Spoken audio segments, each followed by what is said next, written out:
Hello and welcome to this video. Now this video is going to be more of a life update video, so if you don't want to watch this, it's okay. You can watch this video instead. But in this video, I'm going to talk about my life and my PhD. So as you guys know, since I've started this YouTube channel, I have been a PhD student at UCL. So this is slowly coming to an end because this week I submitted my thesis. Now this is quite a big thing, even though my thesis was kind of finished for years now. It feels like this is the first step to actually finishing my PhD. And I know a lot of you who have done PhDs or are looking to do PhDs, the thesis is like the biggest component of your PhD. So once that's submitted, there is a certain weight off your shoulders. So what does that mean? I've submitted my thesis. So the process now is that there are two examiners that have been appointed to me. They receive the thesis and they have a couple weeks to a few months to read through the thesis and decide on an examination date. And this examination is called a Viva. Viva stands for like oral presentation. So instead of written, it is usually in a communicative way, such as presentations. So usually the Viva is the main thing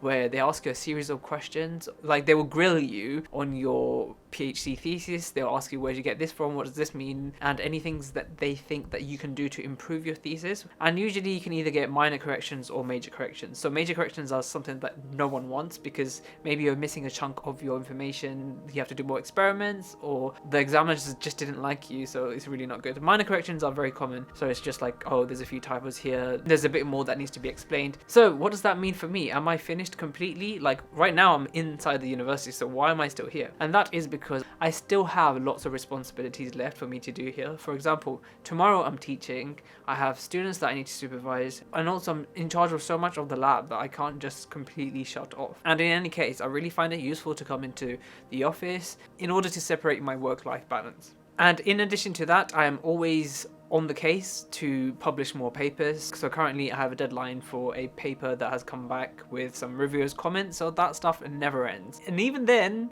I still have lots of other projects to be potentially working on to rack up the papers. So after my PhD and related stuff is finished, what am I going to do? And that's a very big question for a lot of people, especially when you're at a crossroads. Maybe you just finished your masters, or maybe you're finishing up your PhD. Like, what on earth do you want to do? I know a lot of people really know what they're going to do. They know what they're going to eat tomorrow. They know where they want to be in 10 years. I am definitely not that type of person, and I've always been that kind of person that kind of does things with the flow of things, goes with the flow. I feel like my life is optimized for happiness, so I do things from the spur of the moment. I really hate planning. Right now is quite a pivotal time in my life, so like, what exactly do I want to do? My natural progression would be to stay in academia, so that means doing a postdoctoral position. So a postdoctoral researcher is like a PhD student, kind of, with a few more responsibilities in academia, but this time you get a salary, so you're an actual employee of the university instead of a student. And of course, in order to get that position, you need to apply for postdocs, or your supervisor will have a position, a postdoctoral position. So currently I don't have a postdoctoral position from my supervisor. However, we are in the process of applying for a postdoc. That is definitely not guaranteed, and I have not applied for any other postdocs. The reason being is, although academia sounds like a nice place because it's quite flexible, it's not necessarily the only place that I see myself in. So I hope my supervisor is not watching this. But honestly, if I do not get a postdoctoral position, I don't want to do a postdoc with anyone else apart from my supervisor, because I know that with academia and postdoc and everything that leads up to professorship, everything is so hardcore, as in there's so much toxicity around hierarchy, around working conditions, and so much drama like that. So I know working with my supervisor for around 5 to 6 years that it will be fine, and I really don't want to do a postdoc with anyone else. However, I'm not going to leave all my eggs in one basket. If I don't get a postdoctoral position, then I'm going to completely jump ship and change my career.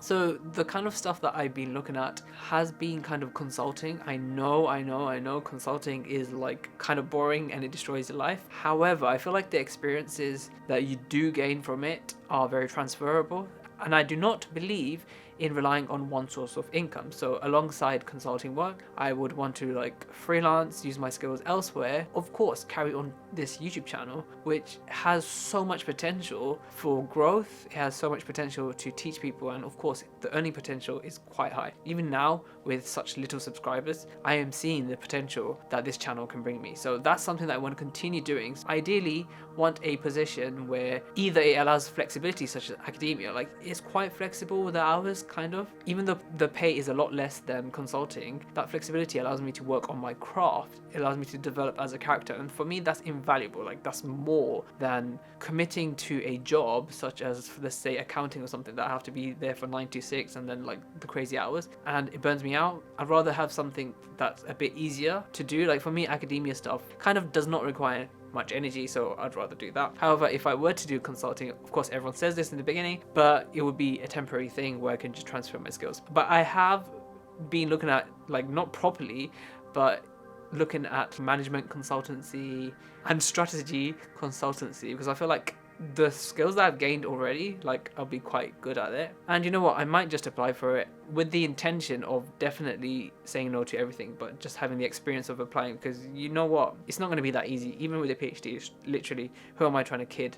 It's not going to be easy for me. And yeah, so in terms of preparing for my Viva, and if you're a PhD student, this can be quite an important topic to discuss, but I generally do not like to prepare for things. Even for my YouTube video, I just hate preparing. Whenever I prepare something, it always does not end up the way it was intended to. So therefore, I just feel like, why should I prepare for my Viva? The thesis is something that I've written with my own 2 hands. Most of the work, if not all of it, is mine, so I should be able to answer any questions on that. But yeah, guys, I really do appreciate the people that do watch this channel, and I really am looking forward to, in the next 2 years, really leveling up this YouTube channel, growing the community together. Yeah, I just want to express my gratitude and thanks to the people that watch and interact, especially on Instagram, the people that are coming from different platforms such as the UCL website. Like, I really enjoy getting those messages, and I really do want to help as many people as I can.